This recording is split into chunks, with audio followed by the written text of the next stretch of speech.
Welcome back, everyone, to episode 20 of the CBL X's and O's podcast for season 2023. It's our round 3 preview of the Southwest Conference. And again, I have Beck McIntyre joining me to give her insight into what is the Southwest Conference. And welcome, Beck. Thank you. Thank you for having me. Let's start off with the Southwest men, and probably what I would say is game of the round. Mount Gambier are set to host Portland. So top of the table clash, both teams undefeated. Only one can stay undefeated after this game. Absolutely. I'm looking forward to seeing the results of this game. Definitely going to be probably the game of the round. I totally agree. So it'll just be to see who's going to shut down Hardingham from Portland and potentially who's going to stop Daly from Mount Gambier. So be looking forward to seeing how that's going to pan out. It's going to be a very interesting game. Obviously, Mount Gambier having the home court advantage. Portland only have a short trip really across to Mount Gambier. It's one of the shorter trips of the Southwest Conference because it being so big. So I don't think travel legs, let's call it, is going to be an issue. But Mount Gambier playing on their home court, that's probably going to be a little bit of an advantage.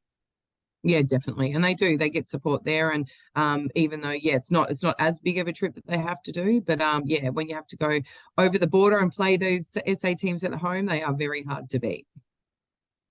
And also on Saturday night, Millicent, again in SA, are hosting Terang, and this game will be an interesting game. Yeah, absolutely. And as we said, if the two they're kind of two consistently top scorers aren't playing again, then I think that'll be probably a good tough game for both teams. So look, it'll be good to see how Terang bounces back. They've got a bit of a hard draw coming to Horsham and then obviously going to Millicent. So they'll probably be looking to get home to a home game in the next few weeks and try and get that crowd behind them. But hopefully they can regroup and have a look at what they can work on to get back and make that a competitive game. And Sunday, Ararat make the road trip down to Colac. This is going to be a very interesting battle. Both teams have, been on the losing side of some games, but it'll be really interesting to see how this game falls.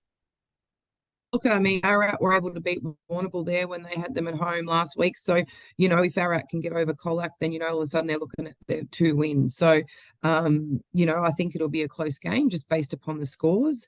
But, it'll just be to how to see who can stop Liam, I suppose, from Colac because he is really tall. So, having that person to be able to obviously, stop him, he's consistently scoring 20 plus points. So, I think that if you can probably, get him under that, then you've got a good chance to win. But Colac are back at home, so they always get a big crowd and a big following there, so it'd be interesting to see. But I think it will be close and a good game. And Terang finished their road trip on the way home from Millicent on Sunday playing against Mount Gambier.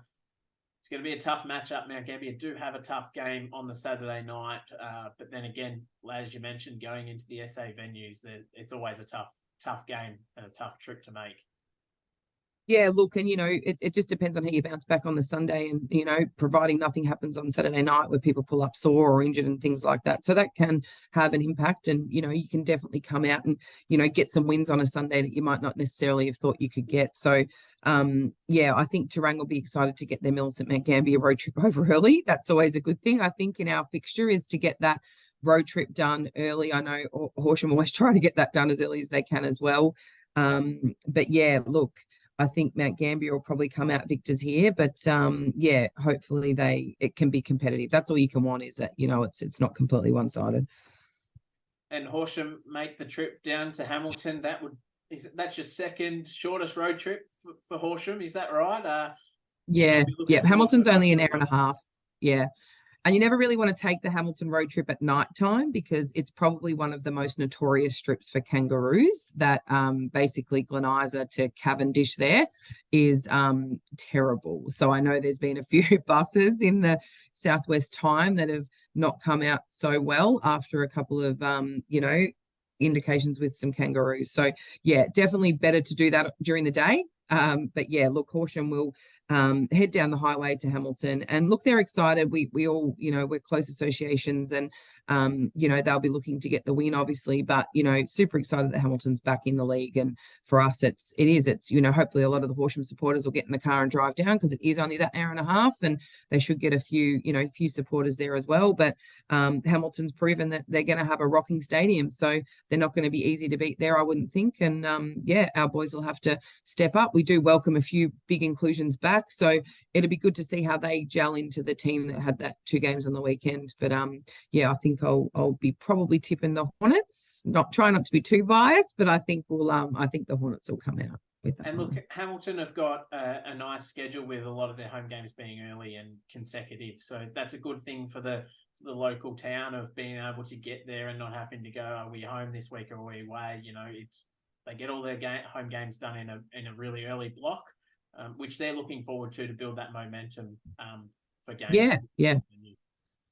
Yeah, and just get that, get the community around it, get them involved, and then they'll get that support back in, that locked in support, which is really important.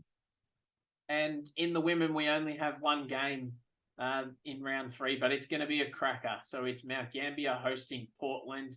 Similar to the men's, it's both teams haven't got on the winners. Well, it's not similar to the men's, but it's going to be a cracker similar to the men's. But both teams here haven't had a win yet, so someone's going to get their first win for the season.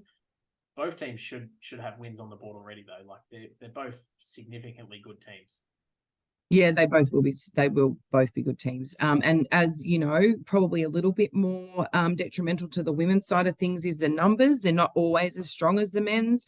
And so when you do have your players missing, it can really make a difference to results. So I know with Portland's game last weekend, they had their 18 girls at the tournament, so they were significantly missing a fair chunk of their players. So I think with those girls back in, Mount Gambier will bounce back 100%. It'd be rare for them to lose 2 games in a row, I'd say. So I think this will be a really good game. Portland will be looking to get back on the winners list, and if they have Alana Strom playing, she's a tough player, and it's going to be so good to have her back in the league, because she's just been such a dominant force for so many years. So having her come back from injury as well, if Portland do put her in there, then I reckon Portland will probably get over it. But I think it'll be a great game to see, and looking forward to seeing how those results fare.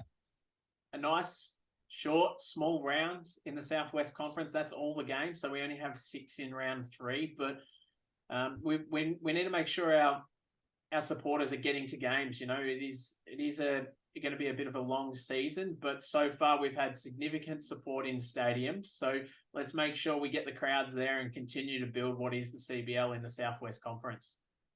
Yeah, absolutely. And, I know Horsham had a full, a really good 200-300 person crowd Saturday night.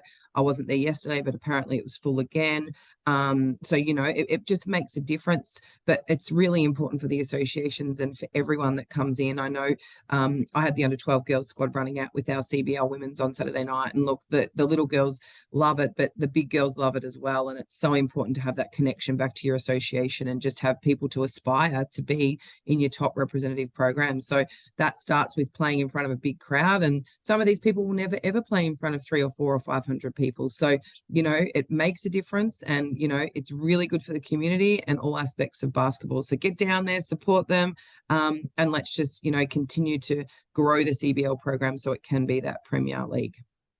That's round 3 preview of the CBL Southwest Conference. So again, get into the venues over the weekend. We want to see you, but then after that, make sure you tune in next week as we jump in and we review what was round 3 in the Southwest Conference.